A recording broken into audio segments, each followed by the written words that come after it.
So I just want to give you, you've got a little bit of background about me already. I have been an art educator for almost 30 years now. I've taught everything from kindergarten through high school. Currently, I am teaching high school at an all-girl Catholic high school in South County. And I've been there for 14 years. Wow. So my emphasis has always been, I started out, my emphasis is mostly drawing. But in more recent years, I've kind of ventured away from that. And I was doing a lesson in one of my design classes on shape, trying to get my students to understand that there doesn't necessarily have to be a representational image to create good design, that you have to take into account things like color and textures and how things work together, patterns, all those kinds of things. And as a result, I came up with this collage project that the students did. And I still use it with my students, but I really kind of fell in love with it myself and started doing it on my own. So that's where these images came from. So I've got a few pieces of mine here. Some of them are what I would call more abstract in that they're somewhat representational. So, for example, in this piece, these have the appearance of houses or buildings of some kind, but they're very stylized, very simplified, okay? And that's kind of what I was going for with this. But I have other pieces that are what I would call purely non-objective, that they're not representational at all. This is a fairly recent piece that I did where I took all the papers that I had, and most all the paper has a texture on it, and it was just all painted white. And so that's where the white on white sort of comes from. And then I embellish my collages with, I like adding a little bit of a three-dimensional quality to them. So I put beads and buttons and tiles and different things that I have on them to kind of just bring up another dimension to them. So they're a little bit, they're not just flat paper. There's other things with them as well. Buttons underneath it or what? They're glued on top. Oh, they're all that color. Mm-hmm. These are all on top, and the rest of it's all paper. Yeah, but this piece of paper is actually on top of a piece of board, so it sticks out a little further than the background paper. So that's a little bit of some of my examples, and you're welcome to look at the other ones a little closer. And then I want to just kind of demonstrate a little bit of the process that I use when I do these. And they usually start out with a lot of sketches and doodles. I usually carry one of these little books with me at all times in my purse. And sometimes when I'm just sitting waiting for things or whatever, I'll just doodle little designs on here. So that's where some of my things have come from. And I've actually created, I think some of these, that one I have done. So there's just some different things that I put together. And so I've got sketchbooks all over the place with just little different designs that I've done. Some of them I projected, but others I just like to play around with the different shapes. And the papers that I use, this is all wallpaper scraps. I've gone to, used to be able to get them at paint stores, like those wallpaper books where you could find the samples. They throw them away eventually. And so I started asking them to save them for me, and that's where these come from. So there's all different kinds of things. Some of them I would never put on my wall, but I really like some of the textures, and a lot of times I don't even necessarily use the whole piece of paper. I might just, if I don't like the pattern, I might just look for a solid area if I happen to like the color or whatever. So I really like playing around with mixing the different colors and textures together and building up on top of the shapes. So that's kind of how my process starts. So I started the one I'm going to kind of work on tonight. I started it earlier so that I'd have a little bit done. And this started out, again, as one of my little sketches. Just a real simple little design here. I started it out vertically, but I actually think I'm going to go with it horizontally instead once I started playing with it. And the process that I use is I always cut all my pieces of paper first. I don't glue anything down until I have my design set, because that way I can remove things, take things away, move them around, shift, do all those things. And then I even will take the beads and things that I'm going to use and I'll lay them on top as well, so I can see what the whole thing will look like when I'm finished.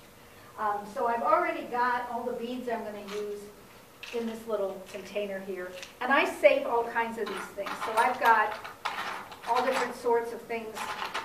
Again, you're welcome to look at these. This is a rock.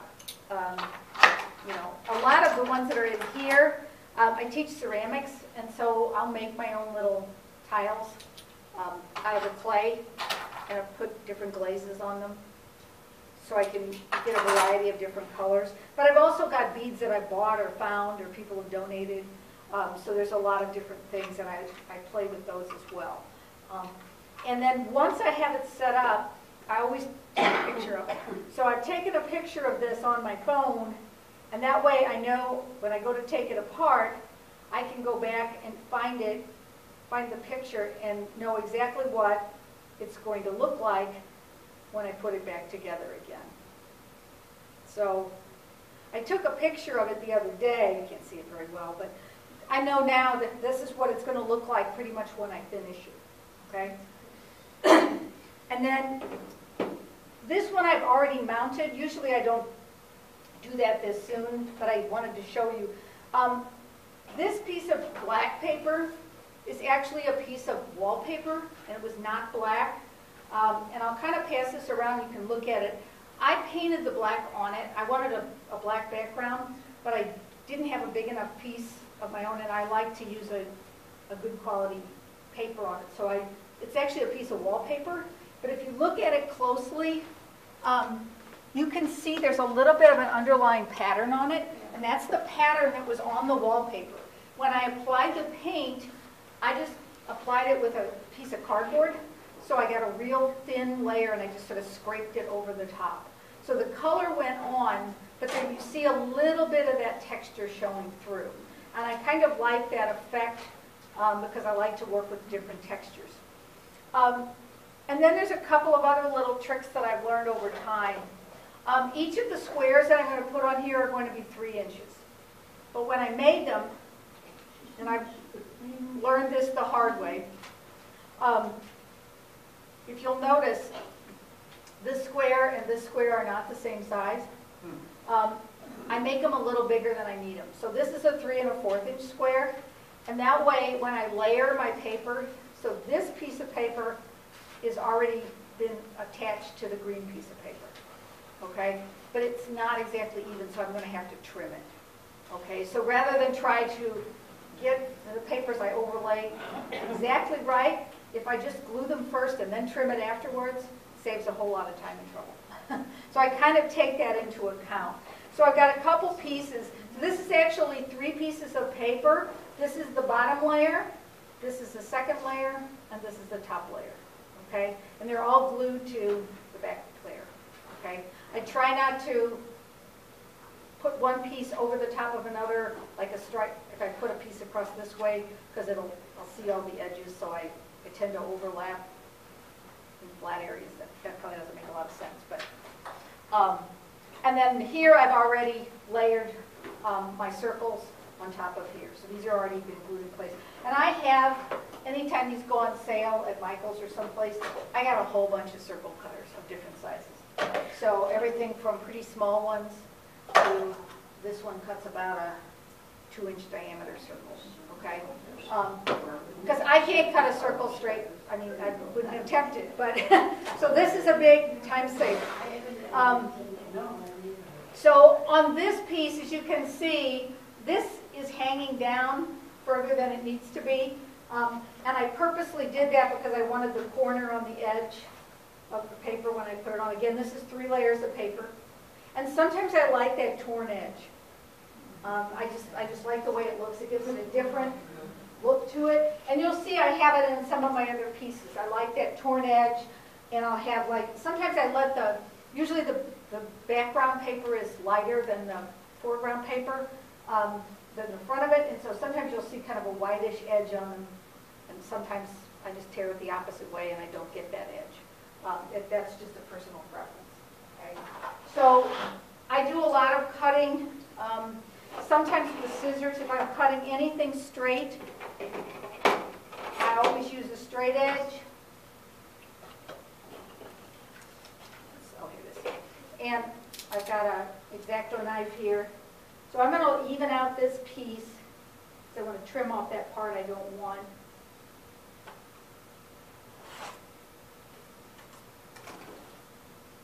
So now that'll be nice and straight along the bottom. And then, as I said, this thing is 3 1/4 inches. It's bigger than I need it to be. So I can go ahead, and I've got this set to cut. This is a rotary cutter. It actually belongs to my school. One nice thing about teaching, I get to use some of their stuff sometimes. So if I cut this down, so this will be the size that I want it to be then.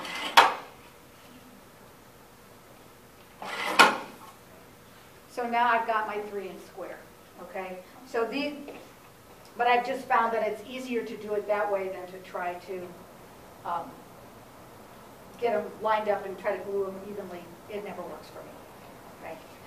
So when I put these on, what I use to adhere everything together is matte medium.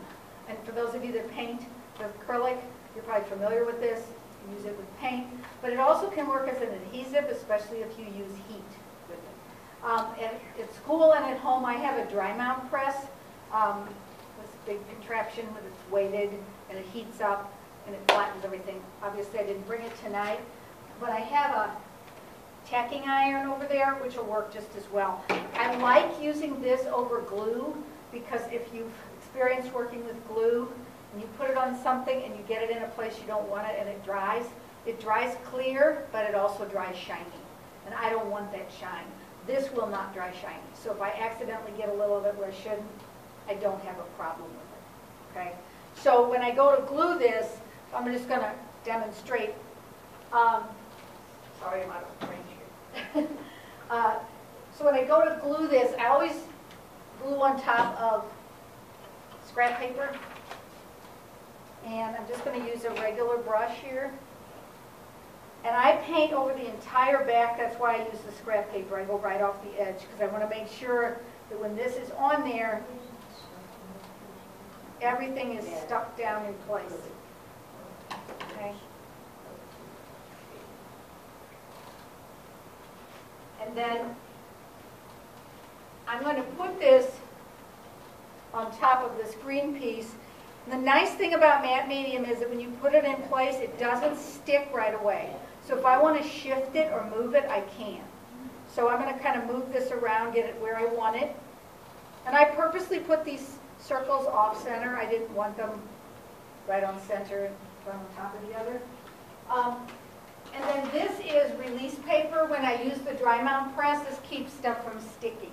So I'm going to use that with this and this tacking iron on top. And if I just hit this with heat, it kind of melts the surface, the acrylic, the plastic, because the matte medium is acrylic based. And now it will stick, and there shouldn't be any loose or rough edges. This one's actually coming up a little bit, but I can always come back in with a little bit more heat, and it'll stick down. Okay? So I'm going to take all of I've already set my designs. This piece I'm going to glue on. You always use heat to make it dry? Well, I don't use it to make it dry. It actually melts the matte medium to it, so it sort of heats it and it seals it in place. So yeah, I always use heat with my because I have used glues before, but I don't tend to like using glue because it will dry shiny, and I don't like the shiny marks on it. Well, I use that matte medium, but I never use anything hot to go over it. It just dries. Do you use it as an adhesive? Or I use it as an adhesive. Well, and if I put it over the top, it'll stick down, but I don't put it on top of mine. I just use it underneath like a glue. And it doesn't tend to stick right away. The heat just helps it stick a little bit better. Oh, in other words, you're using the heat to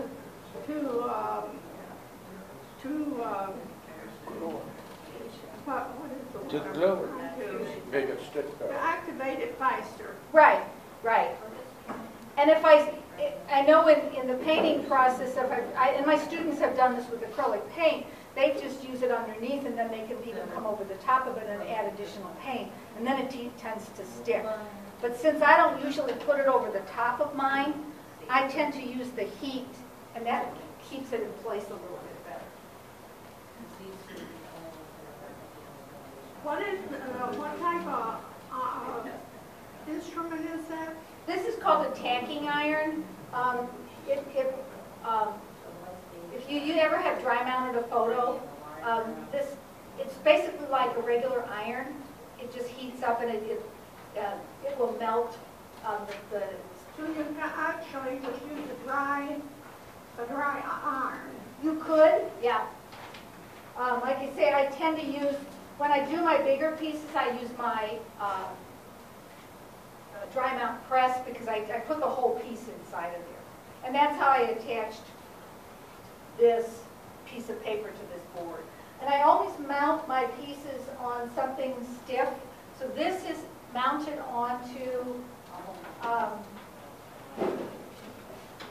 this is acid-free mat board. Okay, so I tend to use that. Sometimes I use it in black, sometimes I use it in white. And I've also sometimes used this, which is a little stiffer. This is binder's board. If any of you have ever done book binding, that's what they use with this. And this is also acid-free. It's not particularly pretty, but book binders usually cover it with something. And it doesn't show on my pieces. It's under mats or something, so you don't really see it. I've actually painted it from time to time as well. So yes? What is that matte medium used for? When you use it with acrylic paint, sometimes it just, it tends to dilute the color a little bit, makes it a little more transparent. But there's also gloss versions of it, and there's pearlescent versions of it. So different people use them for different things. They almost create glazes with acrylic paint with this, because it makes it sort of transparent, and then they can build up multiple layers through it. But it's acrylic based. I mean, it's basically the same thing. It's almost like acrylic paint with no pigment in it. So it makes it flat and the other makes it shiny.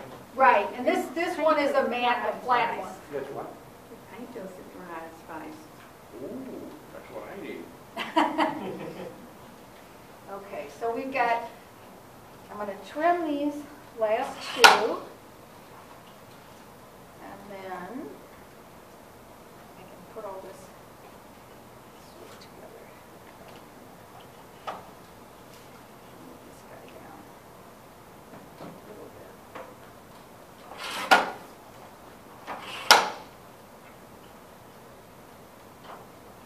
You always use paper, you never paint your designs?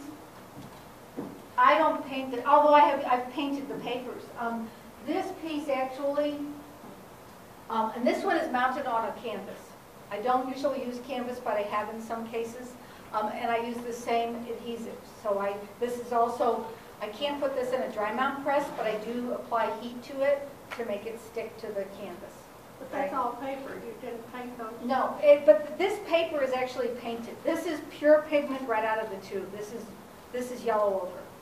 I love some of these colors, just like raw sienna and burnt sienna just right out of the tube. So that's what some of these are. I have painted some of my own papers, but I don't paint the designs on. I do those all with cut shapes. Yes? You do not put acrylic or something on top of that. What, if I hung that on my wall in another month or two and had dust on it, what would you do there? Well, How do you because protect that? because this is wallpaper and painted paper, you could take a damp cloth and wipe it off. It wouldn't hurt anything. I mean, yeah, you couldn't run it underwater, obviously. But Yeah, I'm just wondering how you keep something like that preserved with nothing on top. I've made this years ago, and it's been hanging. And it's usually not, I mean, I don't have any problems with it. Like I say, you know, I can take a damp cloth and run it over everything, because it's just I acrylic haven't ever paint. worked with wallpaper, but except to put wallpaper on a wall, so that's something new to me. Yeah, and I mean, most of this wallpaper has like a vinyl coating on it, so it tends to hold up okay. Okay. You know, even when I had wallpaper in my house, you know, I could wipe it off with a damp cloth or something. Your buttons and whatever, you still use the matte? No, for that I use tacky glue. So when I go to put my three-dimensional stuff on, I use just Aleene's tacky glue. And I've never had any problem with things falling off with that. It's pretty sturdy, and it holds up real well. So I've not really had any problems with this. And these are not, I don't think my tacking iron gets quite as hot as my other things. So it's not sticking quite as well. Do you enter your work in shows? Oh, yes. I've had several pieces. Well, I had 3 of them at Cremations. That's where I mean. Really lovely pieces, that white one included. Yeah, and that one. And the there. green one, yeah. Yeah, and I have my work at Green Door Gallery in Webster Groves. And so I've had work in different shows. And I also do pastels, pastel paintings, which those are, for the most part, representational. They're not more abstract like these, or not objective. A little bit different approach to those. This time. All right, so when I've got all my pieces, these are all now set up the way I want them. And then I will then mount them onto my background. And like I said, usually I have everything on a piece like this, and then I put it on the board. But I went ahead and put it on the board. And when I put it on the board, I don't know if you saw it, but there's actually little pencil marks on here. And this is designed so that when I put a mat on it, it'll have a mat that comes in about this far. So this will be the exact same size as the mat, and then I'll just have the opening cut for the design to show. That cutter, does that take the place of a, here I go with my finger, paper cutter? Then it is it's just a rotary paper. It's a rotary, but has that taken the place of the old paper cutter? Oh, well, it doesn't take the place, it just does it different. I have a huge 30-inch paper cutter in my classroom that I use all the time. But this one, for smaller things, I like it because it's like, it can be a little bit more accurate. Yeah. The blade on it is circular, and it just rolls on this track, so I can cut it. But it cuts basically the same as one of the old paper cutters that went like that. And I play around with these a lot. I mean, I had actually cut other squares in much lighter colors and started with those, but I didn't like them as well, so I kind of put these aside. But I save all my scraps. I'll even do things like this where I cut a hole in a piece, and I use that circle, but then I also use this because I can maybe put it on top of something else and use it for something. So I have little drawers that I throw all my little scraps of paper in and try to keep them all together.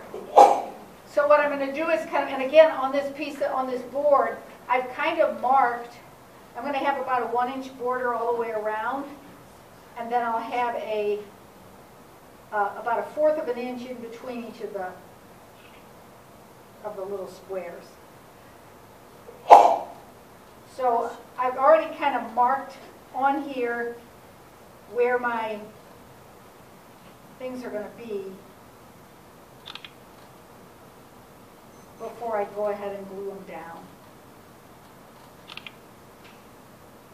And then I can again make some adjustments if I have to, if one's a little bit off. And I make my pencil marks so light that I can actually, I can erase them when I'm finished. and they won't show up. So what I'll do next is just glue these on one at a time. And I don't want to drag this on too long, but I'll show you, I have to look at my picture again. You can kind of get a better idea of what it looks like, what it will look like when I put the, so I've got, like I said, different, some of these are some tiles that I just made out of clay. Some of these are things I got at bead stores. I go to Michael's, or I'll go to different places and I'll find them.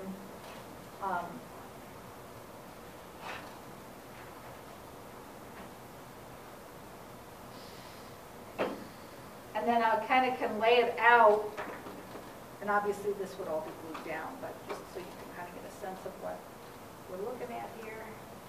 Over there. There's one over here. And I may move that one around because I had a bigger space to work with. I'm not sure if I'm going to keep that one there. That's why I don't like to glue anything until I'm absolutely certain of where it's going to go. But you can kind of see, and one of the things that I did too, again, you can kind of see it a little more closely. I want to make sure that the whole, because I'm using a lot of different papers, I want to make sure that the whole thing is unified. So this yellow paper that looks like this is in every single one of these squares. That's mixed with other colors, but this is sort of what's going to tie it all together. And then I've tried to pick up some of the kind of rust colors, and I've repeated some of the other papers in more than one place, so that it doesn't look like I've got 4 completely separate designs that don't look like they work together. Okay, and I just, like I said, I really enjoy sort of playing around with, you know, the different colors, textures, and surfaces. So, and I'm not going to lift this up obviously, but if you want to come up and take a look, this is essentially what it's going to look like, and I'm going to flip it, right? My intention was that this was the top. But the nice thing too about these you know, non-objective pieces is I can turn it in any direction and see if I like it better one way or another.